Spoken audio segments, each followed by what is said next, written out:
There is a library that exists at the nexus where all other universes collide. Inevitably, things wind up there by mistake. Books, artifacts, people. This is the place where things from all universes end up when they get lost. This is the Eternity Archives.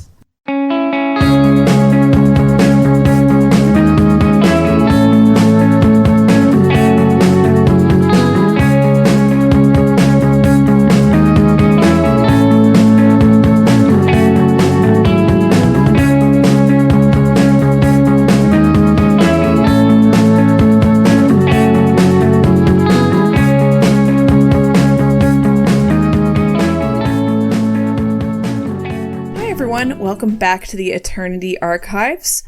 We are playing Wanderhome and finishing Wanderhome this episode.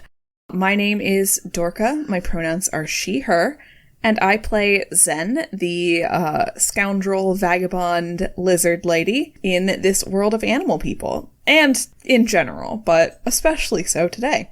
And these are my co-hosts and their characters. Please introduce yourselves. Hi everyone, my name is Ziva, my pronouns are she, her, and I play Linda, who is normally an adorable human office lady, but is currently an adorable hedgehog bumblebee shepherd, just keeping an eye on all those bumbles. Hey there, my name is Bappy, my pronouns are they, them, and I play Really Jaquel, who is a tiefling, but is a sheepling, as we've determined. So, as we've played our game of Wanderhome, we've noticed that, folklore and storytelling has come up a lot, and will continue to. So, our icebreaker question for today is, what is everyone's favorite fairy tale or folklore? I hope this one counts because it's sort of right in between folklore and mythology, but I always really liked the Persephone story, even when I was a little kid. I was like, that is the coolest, gothest explanation as to why we have winter and spring and summer. And I don't know, I just always really liked it. It's just a super interesting and beloved favorite of mine. I like retellings. I like it nice and classic. I like feminist reclamations. I like all of it. Just give me that Persephone story a billion times, please. Seasonal story is also very thematic for Wanderhome vibes. Yeah, absolutely. True. I used to play a game called Ragnarok Online, which had nothing to do with Norse mythology, but it got me into Norse mythology. So I guess I'm really into Norse mythology. I don't know any particular story. I guess just any of the little details and bits. There's always that one story where Loki fucked a horse to I don't know, distract. Is that your favorite? I don't know if that's my favorite, but it's just a funny one to bring up. And then he had an 8-legged horse baby that he gave to maybe Odin or something. I don't remember. It's just cool.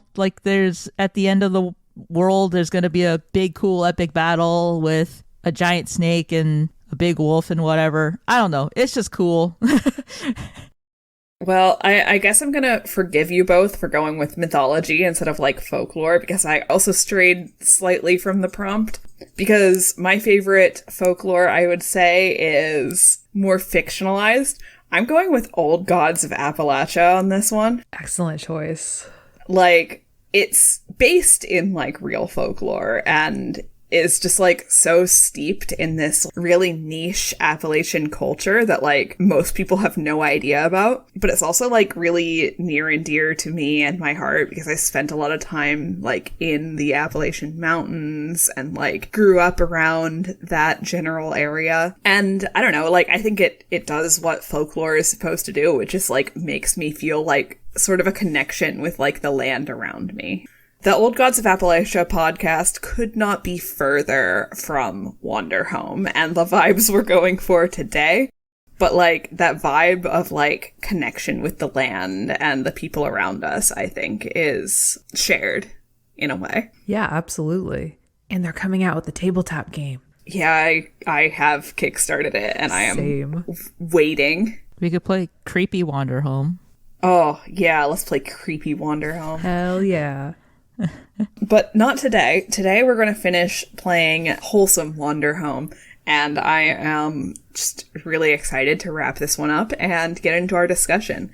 So are y'all ready to put a pin in this one? To celebrate? Yeah. Let's do it. I'm ready to eat more cheese and get another stomach ache. Yeah, let's party. there was a flimsy spot on the stairs, and they just stepped right through it and just like fell. Face first, right in front of Big Berta. Yeah. And they just land in a bunch of honey, and the jar that they had just like bonks them on the head, and it's like, ow, fucking God. And just in front of them is Big Berta, who is just sleeping very peacefully, and Real's just like, oh, fuck me. And they're just looking back and forth like around the room to try to figure out what to do. Outside of the tree, Zen is like, Real's been in there a long time. Do you think they're okay? Maybe we should go in after them. They might be okay, but I mean, I don't hear Big Berta waking up or anything. But you know, just to make sure they're not stuck or something like that, we should probably go after them. Yeah. Hey, kid, you're good out here, right? They nod at you very aggressively, not moving their eyes away from Rill's shrine. They're watching extremely closely to make sure nothing bad happens. Yeah, we should leave the kid out here. They've got their job. They're not going to wander away.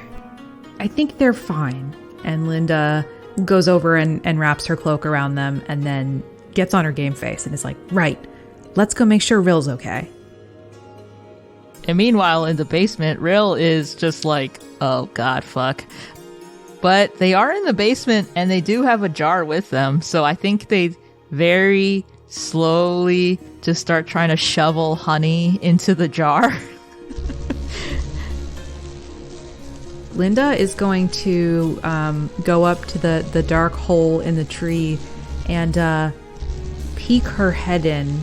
She's going to give herself a second for her eyes to adjust, and then peer around, trying to see what's going on. She doesn't see Rill, but she also doesn't see Big Berta, so she's going to go ahead and take a step all the way in so Zen can follow.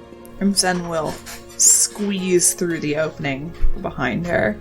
It's a pretty tight fit. This is a precarious opening. So we're all in the tree now. Bappy, you've said basement a few times. By that, do you just mean the ground level, or is there like I mean, you could make a could you make a basement? A basement? It could be more like in like Big Berta like dug into the roots a little bit. Yeah. Oh. So I am imagining we're just seeing like Rill like covered in honey. Yes, and I'm just on my hands and knees, just scrambling to shove honey in this jar. And the bee is snoozing. Yeah. And I think she's still snoozing. I think we're okay for now.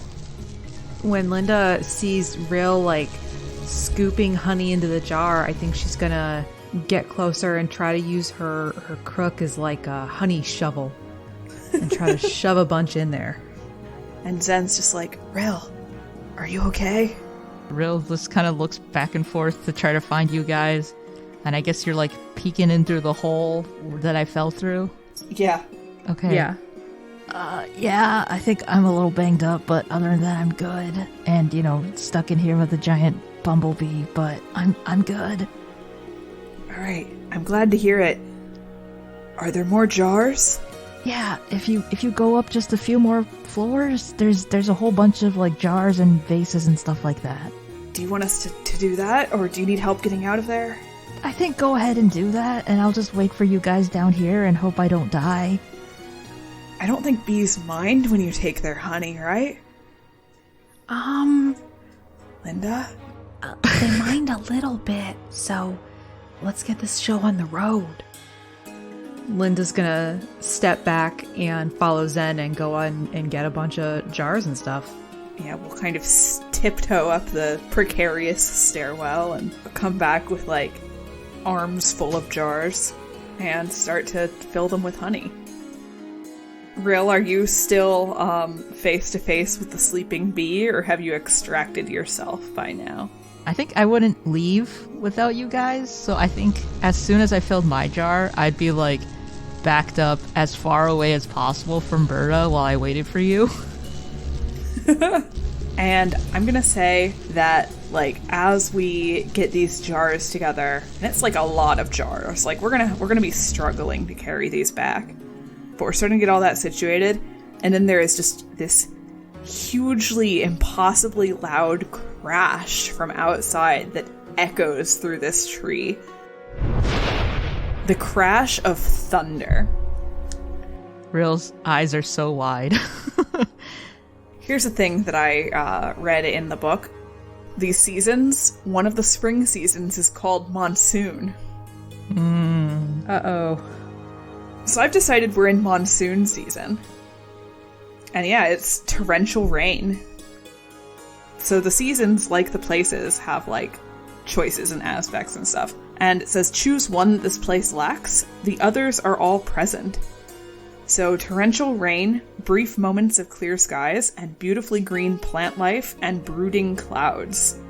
I'm gonna get rid of the brooding clouds, because we've had, like, the nice garden and the clear skies, and now we're getting the torrential rain. Oh, good. Fen the otter, like, squeaks a little and runs into the tree carrying Rill's portable shrine. And as they get through that little entrance, the rain just starts to pour down. And this is probably why the bee is still asleep, because it's wet out there and Berta's got nowhere to go. Mm-hmm. Oh, poor Berta. I think she's just like hibernating a little. Yeah, I mean, they do, well, they winter. I guess that's not the same thing. So Linda's going to sort of like nervously peek down at Rill and be like, is everything okay down there? I think so. It's still asleep, which I don't know how it slept through that, but I'm pretty glad it is still asleep. I guess we should really quickly fill the jars, and then I'm trying to decide if we have a good plan to get back without getting soaked or struck by lightning or washed away or any of those. I think we just have to hoof it. Yeah, I think so. Yeah, it's pretty wet out there. Fen has set down the shrine, and they found a new interesting thing to look at, which is the inside of this tree. They're just like, wow, this is really cool. It is. I didn't come in here last time. I was scared of the bee, but I'm more scared of the lightning. That's probably a good call. Listen, this is very important, okay? You can't come in here without a grown-up in the future, okay? I'm scared of the bee. Okay, that's a good decision. That's wise. So let's keep using our inside voices, and we'll get as much honey as we can, and then we'll head back and we'll all maybe get nice and dry by the fire, okay? Okay. I think the lightning lives here. I have no idea how Linda would respond to that, because this world is a little bonkers, so... But also kids just say shit like that. Yeah, it's like 50-50 as to whether, like, yeah, it probably does, and, like, I don't think so. So, I guess Linda's gonna look at Fen and say, maybe it does. I think the lightning lives here, they say again, more confidently this time. Linda's teaching this kid very wrong things about science. She says, well, maybe, but let's talk about it later. Let's get some honey for now, okay? Can I help? I don't see why not, as long as they're careful. So yeah, they'll scoop some honey into the jars also. Yeah, Drill just helps you all scoop honey into the jars, being very careful of the bee. Scooping. We've got just like Winnie the Pooh sized jars of honey now. When we've got about as much as we can carry, Linda is going to put Fen on her back and put her cloak over her and Fen and carry as much honey as she possibly can and just be like, I think we're just going to have to make a break for the tree line. You can hear the rain pouring down. It's like big sheets of water, and it's pounding against the tree, and raindrops hitting against the outside, and just like the rest of the forest, it's honestly pretty musical, but you are going to get very, very wet. Zen has taken off her huge scarf that seems to unravel forever, and she's using that to sort of bundle up a bunch of these jars to help her hold on to all of them. And she picks up Rill's shrine and sort of gestures at Rill, offering to help Rill get situated with that. Yeah, Rill just puts the shrine back on their back, and then they put their cloak over the shrine, and then on top of them, and then they kind of pick up the jars that they can, and then they're just like, all right, let's boogie. So I'm gonna say that as we are exiting the tree, as we're like squeezing out of that little opening, we see, like in the distance, a covered wagon approaching, and it's pulled by a big old pill bug. Oh, an Uber. Our ride is here. What do you think? Are we gonna wait for them to get here, or are we gonna run to them? I think we run away. I think we should run to them. Yeah, I think we should run to them because we don't want to be in here with the bee any longer than we have to. But covered wagon, better chance than just tree line. All right. So yeah, we then will sprint towards the wagon with an armful of jars of honey. And sitting in the front of that wagon is Dolly, the farmer from earlier. Yay, Dolly! Yeah. Hello, Dolly. So, Linda sees her coming and starts hollering and saying, "Wait! Stop! Wait for us!" She seems to be headed for the big tree. Oh well, that's great. That's Yeah, very convenient. conveniently. Yeah. So she pulls up on the reins of the pillbug, who stops waddling and raises a brow and is like, "Oh, Hi to you too." Linda's gonna sort of duck in the back and get Fen in the back of the wagon and set some jars down and say, "Sorry for just dumping things in here. We were collecting some honey. We found where the Pharaoh lives, and we're headed back to the festival. If you don't mind if we hitch a ride, it's pouring out here." yeah, get back in the wagon. You don't have to be out here like this. Did you say Berta lives in there?" Yeah, she's got a big old nest in there, and it's chock full of honey. Is she there now? Yeah, she's sleeping. Yes. All right, I'll have to be careful then. And you'll notice that in the back of the wagon, there are, a few wheels of cheese, a few jars of jelly.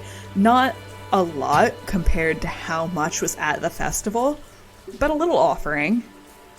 And it seems that her intent was to place this at the tree as an offering. Is there a god or something you're offering this to? Fen says, "The lightning lives here." What does that mean? And the farmer says, "The kid's right. The lightning lives here." What does that mean? She says, "Well, if you help me get all of this inside and get your honey in the wagon, I can tell you on the way back." Okay. Yeah, sure. This is a good trade. Linda's happy to help Dolly drag everything out of the wagon. Yeah. So it's not much. There's not as much offering as you have honey. Which is encouraging because it probably means you have enough honey to replace all of the jelly that had crashed on the ground earlier. We get all of the food into the tree. Dolly is insistent that we get it inside and out of the rain.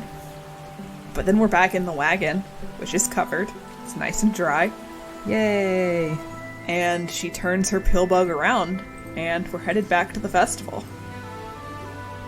Alright, so what is this about the lightning lives in the tree? Well, there's a story around here about the lightning dancers. And it's tradition every year on festival night to bring them a little bit of our bounty. And Fen pipes up and he's like, oh, can I tell the story? Linda looks over at him and nods and says, "Go ahead. I want to hear the story." All right. I've written a little fairy tale, which is taking from all of the folklores that we've assigned over the course of this. Yes. Nice. Tell us a story. So, you're all sitting in the back of the wagon, soaking wet, surrounded by honey. The pillbug is pulling the wagon mostly evenly across the undergrowth and the foliage and the leaves. and you're headed back to the festival, and Fen sits down in the middle of you. There's the sense that, like, if they had a flashlight, they'd be holding it up under their face. Like, it's sleepover story time. And Fen starts to tell you their story. Across the lake, there's a big city, and during the war, a lot of people fought over it. The people who lived there started to get hungry. They didn't have fields to grow their own food, so they had to get their food from somewhere else. The king sent a big ship with one of his meanest captains. The captain's ship had cannons on it, and he could shoot fire from them. He threatened all of the villages on this side of the lake, and he demanded their food. He didn't think that they would be able to fight back because they were just farmers and stuff, but it was monsoon season, and the farmers were still planting. They were still eating their cheeses and their jellies from the winter. The captain told them to bring him all the cheese and jelly. He didn't care if they would starve. The farmers were scared, but they knew the captain didn't think they could stop him. They said that the roads were all washed out from the rain, and it would take them a few days to get the food to the ship. So he agreed to wait. The people gathered a small bit of their food, but they didn't bring it to the ship. Instead, they took it to where the lightning dancers lived. They offered it to the lightning dancers and asked for their help. That night there was a big storm. The lightning dancers appeared in the sky and danced on the ship, breaking it apart and tossing all the cannons into the water. The captain and his sailors washed ashore, and even though they had been really mean, the farmers saw how hungry they looked. They gave the soldiers a little bit of their food and said they would have been happy to help if the sailors had come when they had more, and if they hadn't threatened them and everything. So the soldiers stayed there because they were stranded and all, but they helped the farmers plant twice as many crops. And by the time harvest came around, they had built a new ship that didn't have any cannons on it. And they took the extra food home to the city. Now every year for the monsoon festivals, we bring the lightning dancers a little bit of food to thank them for their help and remember how important it is to share. At least, that's what my mom says. And the kid grins, really proud of himself for telling that whole thing by themselves. That's a really nice story, kid. Linda applauds. She loves it. This is a really nice story. Well, I'm so glad that we got to hear the story, and I'm really glad we're bringing back so much honey for everyone so that we can all share. Zen has opened one of the jars of honey and is tasting it. How is it? This is the best honey I've ever had. Linda takes some too. Yeah, Real dips some and takes a taste. I think we can share a jar for ourselves. Yeah. I wonder if we'll be able to bring it back with us. Oh, I hope so. I want to make some honey cakes with it. Ooh. Yeah. I want don't to know give what a dumplings honey cake some. is, but I want one. Real also offers out a finger full of honey to the little tiny gods that live in their shrine. And the nameless one that's been hiding pokes its head out, is also like a shimmery little wisp. And they just have like 3 little gods nibbling at their finger for honey. Aw. I love them. So the wagon starts to roll back into town. It rolls past the farm, and Linda, you see that a little tarp has been erected over the enclosure where your bees are. Good. I was just worried about that. I was literally just worried about them. I'm glad they're warm and dry. And there are even more tents at the festival grounds than earlier. They're used to the rain. They're kind of expecting the rain. It's monsoon season. But underneath these tents, there is a party going on. And food is set out, and they see you coming. And Zen, holds up a jar of honey, and everyone gets really excited because the honey has arrived. Honey, honey, honey. So people start to head towards the wagon to help you unload the honey. And I'm gonna say one of these people is Fen's mother. Oh, good. Who has come to the festival knowing where her child wanted to go. This mama otter is equal parts livid and relieved. as a mom would be. Yeah, I think Linda's gonna go over and introduce herself just so that Mama Otter knows that, like, someone was keeping an eye on Fen and that, like, you know... There was a responsible adult with her child. Yeah, there's adult supervision, and they were going to bring them right back home right after this. So Linda goes over and chats and makes sure that she says that Fen was a perfectly well-behaved child. They weren't, but, you know. Fen says, I saw a big Berta. Oh, no. And Fen's mom just goes a little bit pale. It's okay. Big Berta was sleeping, and Fen was nowhere near Big Berta. Oh, thank you so much for finding my baby. Yeah. You know, they kind of just ran into us, but I think it ended up working out, huh? And Real pats the kid on the head. Fuck. I don't know where they heard that word. No clue. A lot of people here very coarse mouth. It's a little alarming.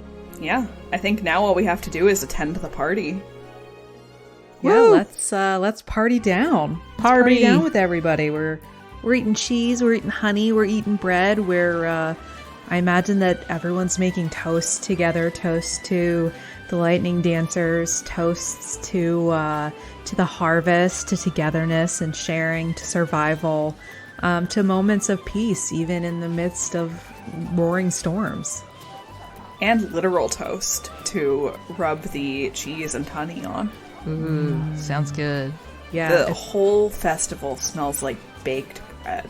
Oh, it sounds just kind amazing. Of warm and sweet.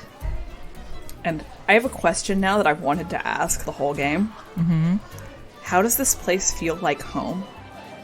I think for Linda, what home has always felt like is quiet, simple moments with people you love. So she's had these feelings wash over her when she was like coloring with her nephew, or having a cup of tea with her sister, or feeding the stray cats outside her apartment. That's always been what home has meant, just these simple, quiet moments. And so she's sitting there, she has a glass of wine in one hand and warm toast with honey and cheese on it, and she's looking around and sees Fen and their mom, and sees Zen and Rill laughing about a dirty joke that Zen just told. And it just feels like home all of a sudden. Rill is a beautiful, innocent baby and knows nothing about the sex. I'm pretty sure Rill has told dirty jokes, or at least laughed at them. Yeah, Rill also knows plenty about sex, so I think for Rill, they've been struggling with what home means, but I think on an instinctual level, at the surface level of their brain, it's kind of these gatherings of lots of people just like being close and warm and cozy, and it reminds them of their family, which is pretty big family. They have, 2 brothers, a sister, mom, dad, I think like 2 dogs and a cat or something, and so they have a pretty busy household, and just gatherings like this remind them of their family. For Zen, I think this is the first place that she's been during her archivist travels where there have just been a lot of lizards around. Because I think there are at least several other lizard people here in this village. And she's fairly close to her own body here. And it's a fairly pastoral, simple, non-modern setting. And so there's just a lot of factors here that come together and make this place seem familiar, even though it isn't. And so it's part for her that it feels like home, and it's part for her that she begins to think that this feels like what home should be. This is what she would like her home to be, instead of the empire of war that it actually is. Just seeing all of these different people coming together. Some of the people here have been kind of like gruff with them, a little grumpy or cranky perhaps, but like in the end, everyone's here for a common purpose. Everyone's here to come together and help each other in the end. And that's sort of a hopeful feeling for her. Linda is broken from her sort of nostalgia and homesickness and looks over at Zen and Rill and says, "This is maybe my favorite mission we've ever been on, but I did realize I haven't felt an anomaly the whole time we've been here. Have either of you?" No. Is that bad? That feels like it might be bad. Zen opens her journal, and there's no further instruction. Actually, that's a lie. There is a further instruction. Written beneath, "Help prepare for the festival." There's a check mark next to that, and now underneath is "Attend the festival." And she holds that up to the others and says, "It looks like we're where we're supposed to be." Interesting. Well, I mean, Is this retirement? Are we retired? are we dead? maybe we die? it's a corporate retreat. Interesting. I mean, last time there wasn't really an anomaly either, right? So, Oh, I guess you're right. I mean, maybe sometimes they just want us to do stuff. Yeah, but what we did last time seemed important. Like, we had to help those people to make sure everything was on track for the future. We didn't do anything important here, did we? We made sure that kid got back to their mom. We helped honor the lightning dancers, and maybe it's just important for us. Maybe this is the it's like the employee assistance program. They want us to take care of ourselves and take care of each other, and maybe this is Minerva's way of saying thanks. Like therapy. Yeah, you know.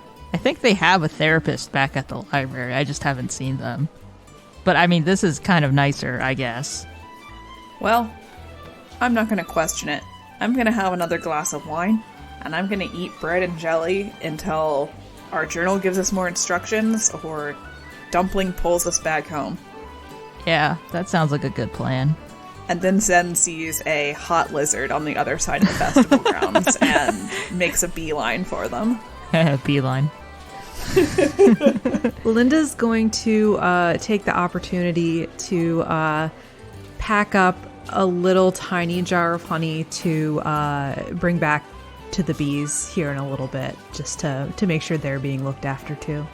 Yeah, I think Real just hangs out with their little gods who are flitting around them. The little nameless god is maybe like resting in their lap, and the other two are being little party animals. And Real's just kind of taking in the sights of all these people being with their family and friends. And Rill, I'm going to say your little shrine has attracted a whole gaggle of odd children led by Fen. Oh, hey there. But it's also attracted several other spirits that have like come to dance and play with their fellow spirits who live in your shrine. Yeah. They're sort of the local gods and spirits that belong in this place. Oh, cute. I love them. Yeah, I mean, you guys are welcome wherever, you know, mi casa, su casa. I guess they have Spanish in Real's world. I mean, they have English, so. True. Yeah. So yeah, I guess we're all taking our moments of joy. Linda's feeding the bees honey and petting them, and Rill's hanging out with the gods, and Zen is lizard flirting. Yeah. What's different about lizard flirting? It's flirting with a lizard. Yeah. Oh, okay. Sometimes the answer is very simple.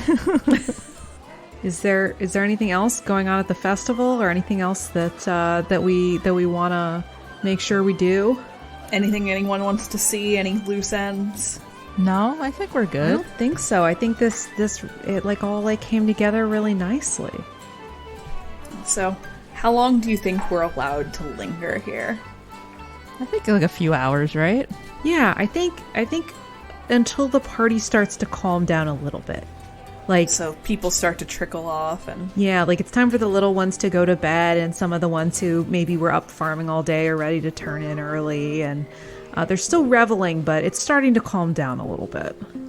Yes, people are starting to like break into smaller groups. You can hear people telling stories and folk tales over campfires. They're starting to run out of bread and cheese. Mm-hmm. Oh, that's definitely when it's time to go. There's still this feeling of like peace and calm and community, but it's, it's winding down. I think Rill's kind of had something on their mind for a bit. They might want to talk to someone about it, but I don't know, is Zen off fucking, or is Linda available, or are you both available?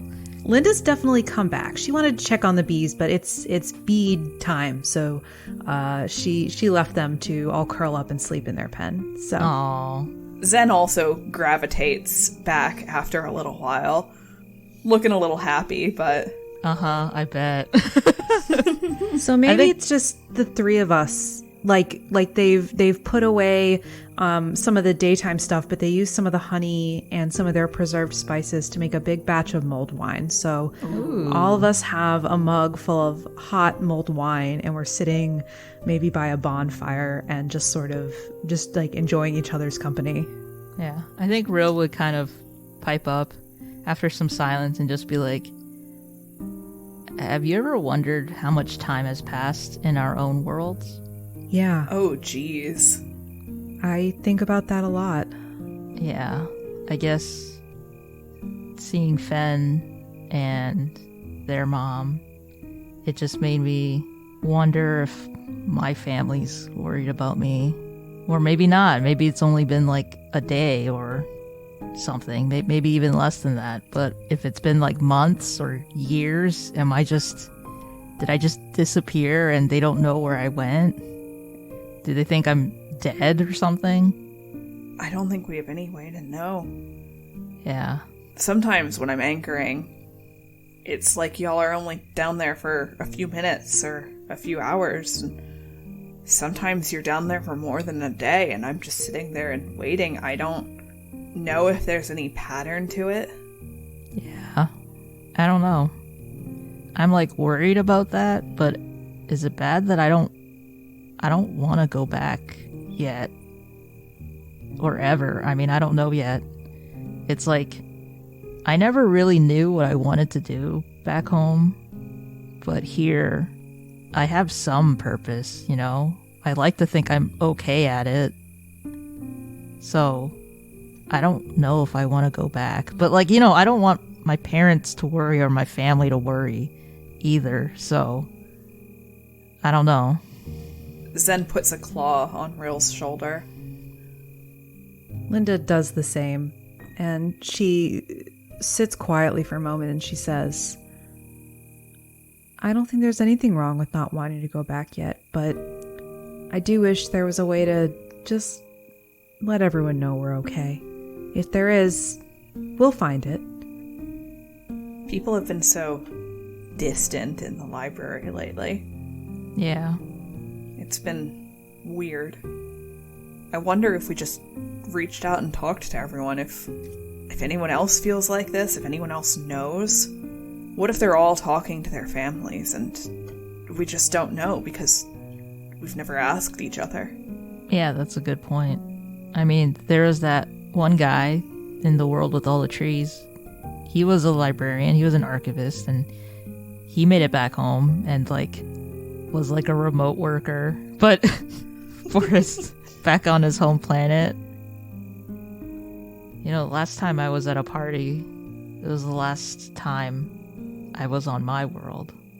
And it was a rainy day like this too. But I guess we kind of know how that ended up. I ran away because it was all just a lot, but I don't know. I feel bad about running away now. That's how I got here too. Running away. Yeah. Ducked through an archway. Found myself here. Mm-hmm. Honestly, I think I've been running away for a long time, one way or another. Well, I'll tell you what. The three of us, let's make a pact. No more running away, okay? We always have each other, and we always have a common core of strength to work from, all right? Yeah, that sounds nice. Linda holds out her pinkies to do a pinky promise with you two.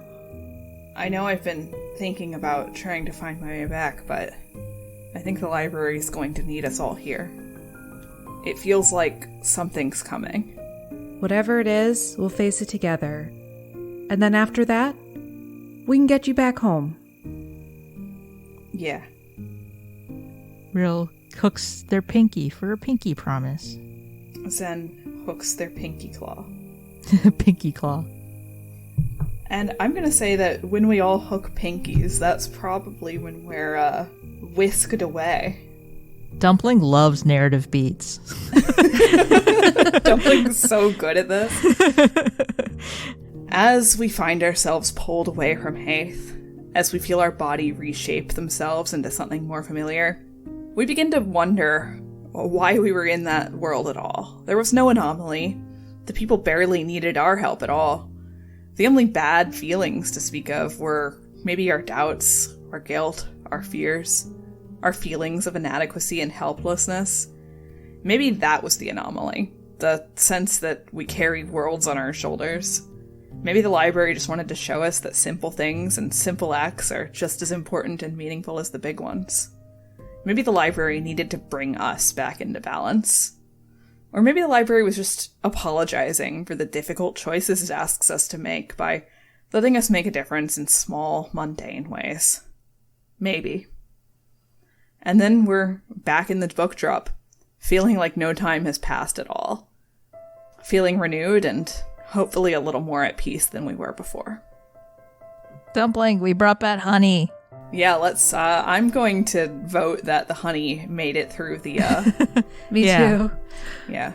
We've got Haith honey. Yeah. We've got the good shit. Giant feral bee honey. Hell yeah. I think Linda's going to give Dumpling a little pat on the head and say, I don't know about you all, but I'm not sure I've had enough honey yet. Let's go do some baking. Yeah. Honey cakes. Honey cakes. Honey cakes. Honey cakes. Honey cakes. I want the little god, the little nameless god, to have made it back too. Yeah, Okay. I don't see why not.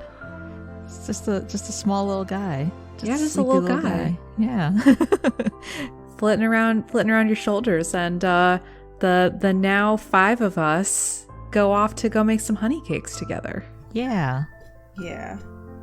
Put a little chef hat on Dumpling and the little god. Linda's slightly jealous that Rill has 2 pets. Well, it's a god. It's not really a pet. Rill's always been the ranger. That's true. Gee, Billy, how come the library lets you have 2 magical pets? And we don't know what Dumpling is. That's fair. Is Dumpling Rill's pet or is Rill Dumpling's pet? I think Rill might be Dumpling's pet. Yeah, that's fair. Well, that was nice. That was nice. I'm going to end this by saying that I think the smell of honey cakes brings other archivists out of the woodworks to share in our bounty. That's cute. I think I like that very much. The little god has fun cooking with us and serving honey cakes. This was the anti-dungeon bitches. It was. Everything ended up all happy, and we had good friendship moments, and there were so many bees. There was not a single bee in Dungeon Bitches. No. Yeah, it's not Just called dungeon. Just the B word. It's not dungeon beaches. I'm gonna propose a new scale, which is the Can I Pet the Bumblebee scale. And so far, yes, I can. A+. Is that a scale or is that just the yes no? I guess it's just a yes no, but I am proposing it's the Ziva McPherson Bumblebee rating scale. If a game lets me pet a bumblebee, yes, good. And if it doesn't let me pet a bumblebee, to be determined.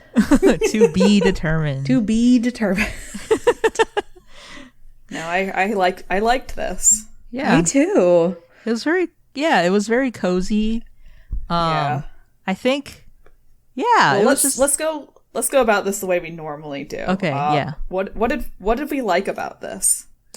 I liked the collaborative making stuff together. Like doing that on our own was also cool, like with the NPCs. That was also fun, but I think the collaborative nature of it made it better. Yeah. And comparing my solo experience with Wanderhome, it was just like, it was still like really interesting and fun to do it on my own, but having other people to work off of was just like, you know, it's just had a nicer sense of belonging and togetherness and stuff like that.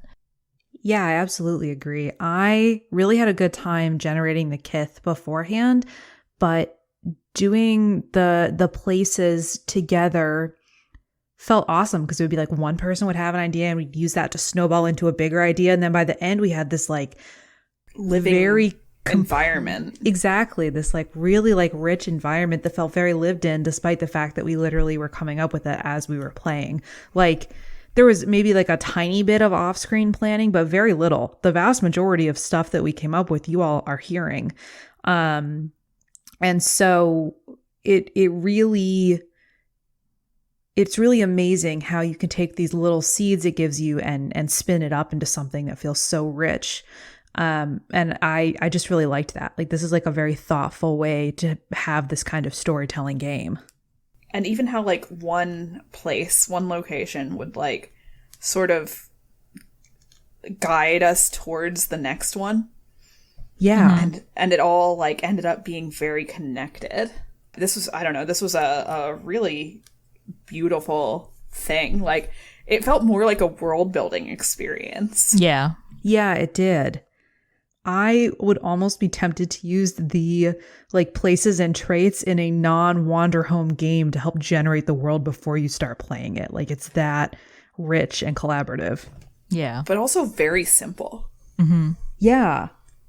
Like they give you enough flavorful prompting to like really send you places, but also its vibes, I guess, is the best way to say it. It really captures the exact vibe it's hoping for. Yeah, it for really sure. does. Yeah. And that vibe is cozy and warm. And thoughtful and introspective. You know, the conflicts in this game were all like very small and interpersonal. Yeah, I also, just on a personal level, am so attracted to the idea of like all of the wildlife as these like giant bugs. And it's not like gross and scary. It's like you have a herd of bumblebees. Yeah. Yeah. And like when we first started, Dorca mentioned the cricket hopping off like a deer. I just love that. And I also love just these like small little gods that are literal beings that are just kind of like hanging around. Like they're very imbued into the world, but in a very small way, not in like a big divinity sense. Yeah. I just thought that was like a very cool touch to the world that gave it a lot of personality. Yeah. This is not a game for like epic, sprawling, chosen one narratives. This is a game for simple people doing simple things. Just some little guys finding honey. Yeah. It's the opposite of 13th Age that way too, where in that one it's like, yeah. You're unique, you're special, you're the hero. And in this one, it's like, you're just a little guy. And I'm like, Yeah. oh, like the breadth of what a tabletop game can mean, that these are on like exactly opposite ends of the spectrum, but they're both so wonderful. Mm-hmm. Yeah. Like, I feel like this game had a lot of Wildsea and a lot of heroic chord in it. And those are some of my favorite games that we played on this podcast. So Yeah, very much so. This like sense of collaborativeness and rebuilding after a calamity reminds me a lot of Heroic Chord, and the sense that there's magic imbued in the universe, and in the way the magic manifests is really different, but Heroic Chord has that same feeling of like magic is just a part of the world, right? Like it's something that is equally accessible to everyone. So what did we not like so much about this game? I mean, I'm always personally not a huge fan of the token system. It's just kind of, it's just always hard for me to use personally. So that's not like an indictment of the system itself. That's just for me personally. I'm just not big on tokens. Like it was always hard to try to figure out an action based on what to do with the tokens if I was ever stuck, especially since a lot of them are just like observe the beauty of the world. And it's like, okay, but how does that move the story forward? Which, I mean, that's kind of the point of the game, is it's not necessarily about moving the story forward. It's just about experiencing what's around us, Yeah. So it was kind of, as we said, it was hard to get used to that.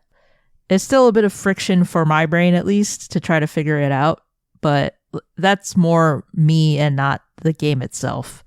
Yeah, I feel like this game and Henshin both have that token system, but I feel like they're used in very different ways. Like in Henshin, gaining and losing tokens are both like very intentional story beats.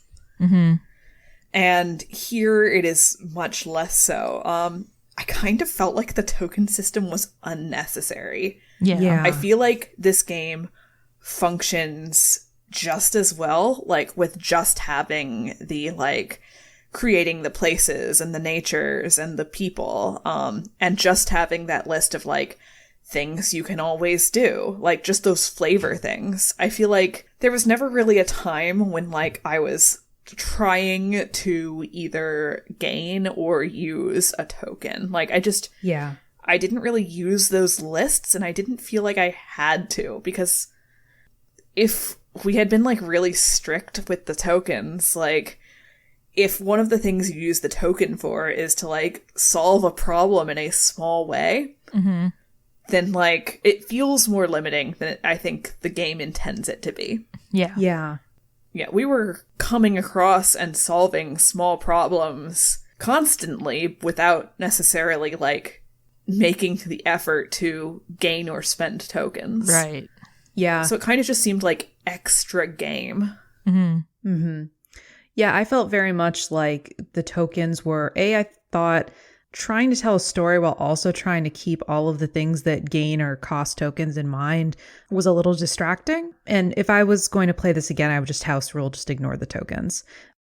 I did notice after proposing that Linda could give honey to the goat grocer that that's actually one of the things I'm supposed to take as like a season advantage, is that's one of the things you can spec into is spending a token to give something from your bee flock. And I'm like, I get it, but also like that makes like narrative sense to me. I mean, we didn't play super tight with the tokens anyways, as you could hear. Yeah, the tokens were really, really the only major downside for me, is like, I just didn't think they were necessary. They aren't awful. It wasn't like it like ruined the gameplay, but it's like, I would just ignore them in the future when I was playing this with friends. Yeah, because the things that the tokens do is like, if you have to spend tokens to do all those things, but they're not really... This sounded better in my head before I said it. But like, in Henshin, spending a token is for like a much higher stake situation. Right. And like, gives you something concrete. Like, you have to spend a token to transform. But transforming is like a big deal and a big power upgrade. And in this game, like, you can gain a token by looking at nature and spend a token to connect with someone on a personal level. And both of those things are like very vague, and it just seems more natural for them to come up over the course of the narrative. Like if we're saying that no, Linda cannot give something away without spending a token, that's weird. Yeah. Yeah. Yeah. And it's not enforceable. Yeah. Right. Because it's like in the sense of like a video game, let's say you transform or something, right? It's like a fighting game where you're building up a bar and then now you can do your super move or something. And that's the equivalent of like spending a token. But like giving away something that you already have, that's not something you need a resource for. You already have it. Why do I need to have a gameplay mechanic in order to do this thing that I should already be able to do, if that makes sense, Especially when so much of the game is just about like going with the flow. Right. Yeah. Yeah, I think that's mostly how I feel. It's just that tokens break the flow, and having to think about tokens breaks the flow. And it might be that if you're playing this, like, in the long haul that the tokens become a moot point because you're spending and earning a lot of them. This may be a particular problem with just playing for, a few hours together for the podcast. But that's honestly really my only criticism, is just that I thought the tokens were kind of extraneous. The other thing I will say real quick, if we're done with tokens. Yeah, I'm done with tokens. Okay.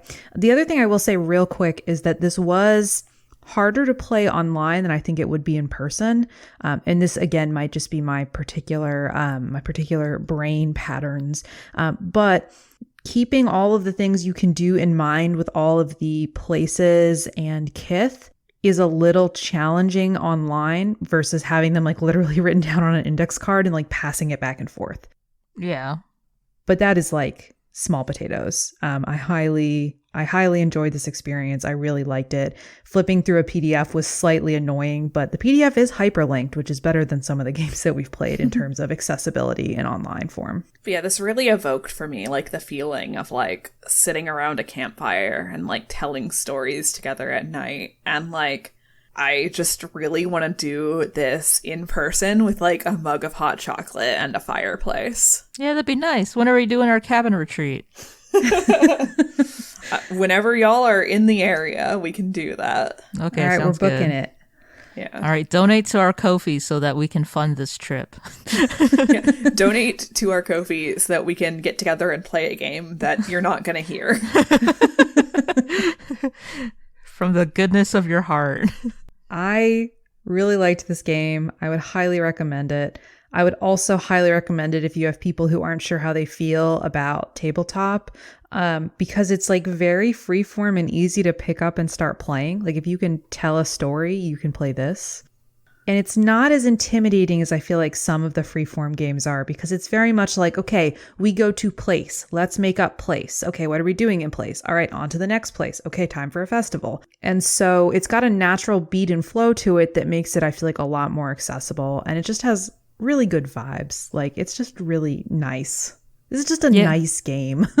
Yeah, I for the solo experience, I would recommend it if you're ever just like in a writing mood, but you don't know what to write. Like Wanderhome is very good at giving you prompts, as we've mentioned, and just like leading you along, where it feels very natural to be like, draw these conclusions from the prompts they give you and turn it into like a story for yourself. So that's what I would personally recommend it for if you wanted to try out the solo experience. It's very much like writing a story, and you just have prompts to lead you along. Yeah, I just feel like, we just kept throwing beats in there, like, according to these prompts, and eventually these beats started to, like, line up and echo each other, and from there, like, it starts to form a cohesive shape, and that was just, like, very cool to watch and do. Yeah, absolutely. I would love to, like, use this game as, like, a world-building tool in the future. Yeah. I feel it almost feels like it's meant for that. Like if Jade Dragon took just the world building tools and packaged them as a separate system, I'd be like, this game is rad. And then you have all this like other beautiful stuff on top of it. So well done. Yeah, I think you're absolutely right though. Like, I feel like the game explicitly is more about the journey and more about the travel than it is about like saving people and solving problems. So I wasn't like, I knew that intellectually before we played because I read the book, but like didn't really understand it until we actually played that, if that makes sense. Yeah. It's got a feel to it, and reading it does not give you the same exact feel as actually playing it. The book definitely does have a feel though. It's very Oh, it does. Yeah, it's very pastoral. Any other comments about anything Wanderhome? Wanderhome, good. It was a very nice experience. I recommend it. Yeah. I had a thought that I just remembered when you said that like this might be a good game for like people who aren't sure about tabletop, because I was like ruminating on that, and like this might be one of those games that might be easier if Dungeons and Dragons isn't your only experience. Yeah, definitely. Like going from D&D or the 13th Age or Lancer or any like really structured game like right into this would probably be difficult. This was less of a game and more of a collaborative storytelling experience. Yeah. This is one of those things where if you had a friend who like you enjoy like telling stories with, or someone who's really creative, who's a writer, and you're trying to get them into tabletop, this would be a really good first step of like this is at its core what tabletop is. And then you add extra rules and mechanics on top of it to build something like a Dungeons and Dragons or a Pathfinder or a Lancer. Because at the core, right, that's really what it is. It would not be a great game if you're taking someone who's had D&D and then you're introducing them straight to Wanderhome with nothing in between, unless their response to D&D is, I really wish there weren't so many numbers in the way of my storytelling, in which case, go for it. This would be a great introduction, but a lot of people, like, that's their grounding. Yeah, like, I feel like we've played several games so far on this podcast that, like, advertised themselves as rules light, but, like, actually had a surprising amount of rules. Wanderhome is actually rules light. Yeah. Yeah, it really, really is. There's almost no rules in this. Just the right amount of rules to provide some structure. Yeah, like, even the creating the places, it's like, yeah, pick some of these, whatever appeals to you, and they don't even have to be literal. Interpret them however you want. And everything has, as an option, something else of your own choosing. So, like, you can really just tailor this to the vibes and the feelings. This is a very emotional game. Yeah. I would agree with that. Yeah. All right, are we done with Wanderhome? I think so. I think we're done with Wanderhome. So, we've decided what we're doing next, right? So yeah, for our next game, we are super excited. We're finally going to go back and hit our one of the big ones that we haven't done yet. So we are going to be playing Pathfinder next time.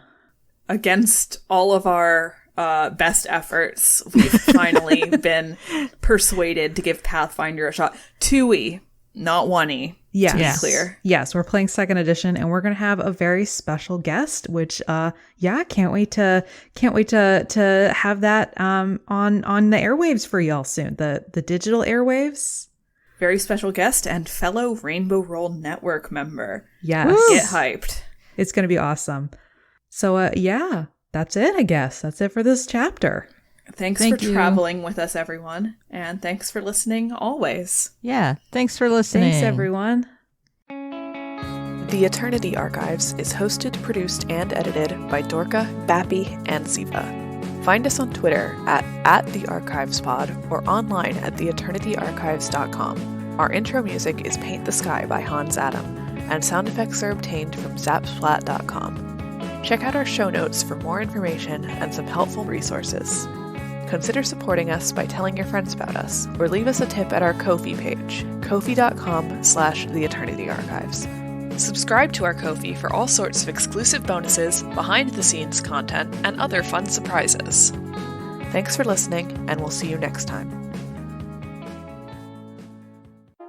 Proud member of the Rainbow Roll Network. Rainbow Roll. Our stories, our voices.